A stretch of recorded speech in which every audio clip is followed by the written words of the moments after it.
there's nothing left in me. Just ticks. And the ache. Kindly subscribe and comment where you're watching from, because what you're about to hear is not a rumor, not an internet creepypasta, and not some exaggerated prison myth told to scare new arrivals. This is the story of Calder Unit, a correctional facility so quiet that most people outside the system never even learn its name, and inside its walls, the worst punishment was not solitary confinement, not beatings, not lockdowns, but the food, the kind of food that doesn't just weaken your body, but slowly rewrites how you think about hunger, dignity, and survival. Calder Unit was built in a flat, empty stretch of land where nothing grows properly, a place chosen not for convenience but for isolation, because the administration believed isolation made control easier, and at first glance the prison looked ordinary: gray blocks, watchtowers, floodlights, movement schedules timed to the second. But what made Calder different was its internal policy. Food preparation was fully privatized and fully automated. No human cooks, no inmate kitchen workers, no visible staff involved, just sealed doors, stainless pipelines, and carts that appeared at fixed times like clockwork. When inmate number J90117 arrived, a former logistics auditor convicted of financial misconduct tied to government contracts, he noticed something most inmates didn't, because most inmates arrived angry or afraid, while he arrived observant, trained by years of tracing inefficiencies, mismatches, and silent losses hidden inside spreadsheets. His first meal came less than 6 hours after intake. A tray slid through the slot, no announcement, no verbal instruction, just metal scraping metal, and when he picked it up, the first thing he noticed wasn't the smell, it was the weight, heavier than expected, uneven, like the contents weren't settled properly, and when he peeled back the lid, he saw food that technically met nutritional guidelines but looked fundamentally wrong: pale grains clumped together like damp sand, protein compressed into a rubbery slab with no visible fibers, vegetables cut too evenly, too uniformly, as if designed rather than prepared. The taste confirmed it: not rotten, not spoiled, just aggressively empty, flavorless to the point that chewing felt pointless, like the food existed only to occupy space in the mouth before being swallowed. And around him, men ate in silence. Not because guards demanded it, but because nobody wanted to talk while chewing, because chewing reminded them they were consuming something that barely qualified as food. Within days, J90117 noticed patterns. Men complained not of stomach pain but of constant fatigue, dull headaches, inability to focus, emotional flattening, and worst of all, unpredictable hunger spikes that didn't align with meal times, as if the body was confused about whether it had been fed at all. Calder's official reports claimed caloric adequacy, perfect compliance with state standards, but inside the blocks, men traded commissary items obsessively, hoarding instant noodles and sugary snacks not for pleasure but because they provided sensation, texture. Sugar? Square. For now. Proof that the mouth could still recognize food. After 2 weeks, J90117 realized the trays never varied, not by day, not by season, not by supply chain issues. Every meal was structurally identical, only color shifted slightly to suggest difference: breakfast beige, lunch gray-green, dinner darker brown, like a template reused endlessly. And that's when the whispers started. Quiet conversations between bunks, men saying the food wasn't meant to nourish but to regulate, to keep bodies functional but spirits low, aggressive enough to break morale without triggering legal alarms. The older inmates had a name for it. They called it neutral feed, and they said Calder adopted it after too many lawsuits tied to staff misconduct, because neutral feed caused no bruises, no visible injuries, just compliance, slower movement, less resistance, fewer disciplinary reports. One man claimed he used to dream every night before Calder, vivid dreams, memories of his kids, his mother's cooking, his old life.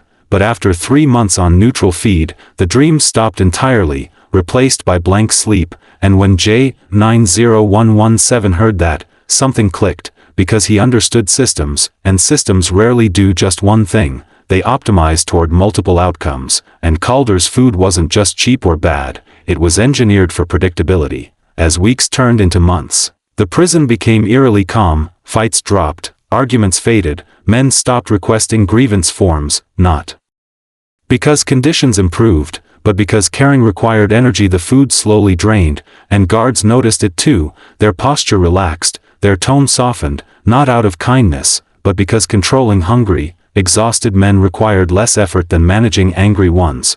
The first incident that broke the illusion happened in Housing Row C, when an inmate collapsed during count, not from illness but from sudden disorientation. Eyes open, conscious, but unable to respond, later described by medical staff as nutritional shock, a term nobody outside Calder had ever heard, and the man recovered within hours after receiving intravenous fluids and supplements. But when he returned to his cell, he refused to eat the next meal, pushed the tray away, begged for commissary food instead, and that's when administration intervened, not with force, but policy, placing him on mandatory dietary compliance, which meant no commissary, no substitutions, just the tray, untouched or eaten, until he complied. Word spread fast, and fear followed, not fear of punishment, but fear of dependency, because everyone realized the food wasn't just bad, it was becoming the only thing their bodies knew how to process, and skipping it caused worse symptoms than eating it.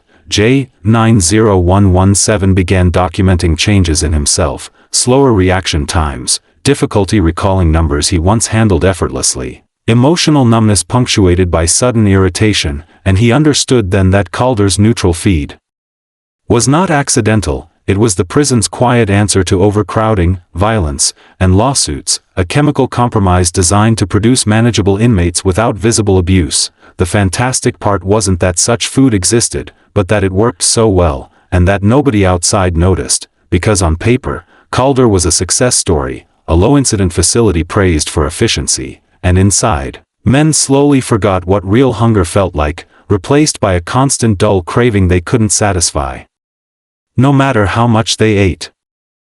By the time J90117 reached his second year inside Calder Unit, the food had done something worse than weaken bodies. It had altered behavior so subtly that resistance no longer looked heroic, it looked irrational, and that's exactly how the administration wanted it, because the worst rebellion is the one people decide isn't worth the effort. He noticed new arrivals reacted violently to the meals at first, gagging, refusing bites, complaining loudly, but within weeks they adapted, their complaints fading not because the food improved but because their bodies adjusted to expecting nothing, and that adaptation terrified him more than any riot ever could. The administration rolled out enhanced nutrition reviews, inviting select inmates to interviews where staff asked about satisfaction, energy levels, compliance, and every man who answered negatively found his privileges quietly restricted later. Nothing dramatic, just slower mail processing, delayed recreation slots, longer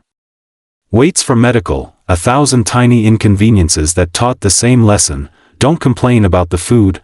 J90117 realized Calder wasn't punishing dissent, it was starving it, and the more he observed, the more he saw how neutral feed affected social structure. Leaders lost influence because they lacked energy to organize, volatile personalities dulled, while passive inmates thrived just enough to appear stable, creating a hierarchy based not on strength or intelligence but tolerance for deprivation. One man attempted to recreate real food by mixing commissary items, crushing snacks, heating them with improvised methods, and when guards discovered it, they confiscated everything and wrote him up not for contraband, but for unauthorized food modification, a phrase so absurd it became dark humor. Yet nobody laughed, because everyone knew the real reason was control. The food began affecting senses too. Men reported muted smell, blunted taste even for commissary, as if neutral feed recalibrated the palate to expect less, and with that recalibration came compliance,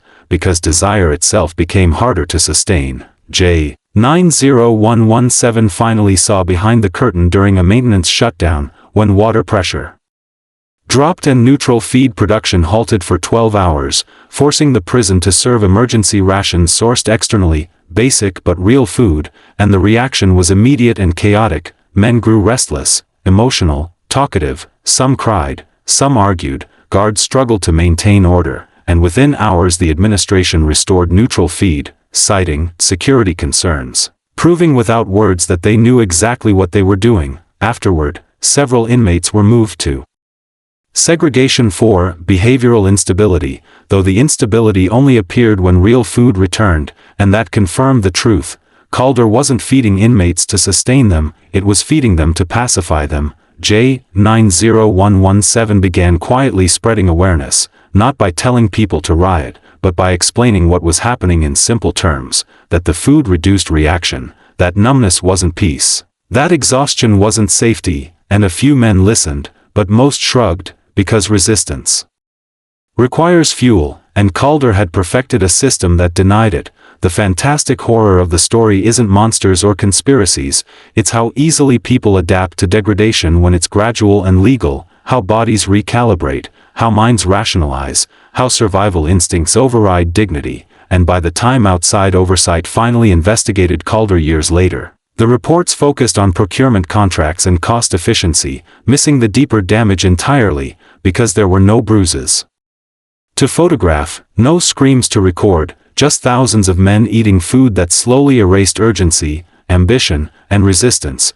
J90117 eventually left Calder on parole, thinner, slower, permanently changed, and his last memory of the place wasn't violence or cruelty, it was standing in line, holding a tray that felt heavier than it should, knowing that the worst thing a prison can do isn't hurt you, but make you stop caring enough to fight back, and that is the real story of bad prison food, not that it tastes terrible, but that it teaches people how to accept less than they should, one meal at a time.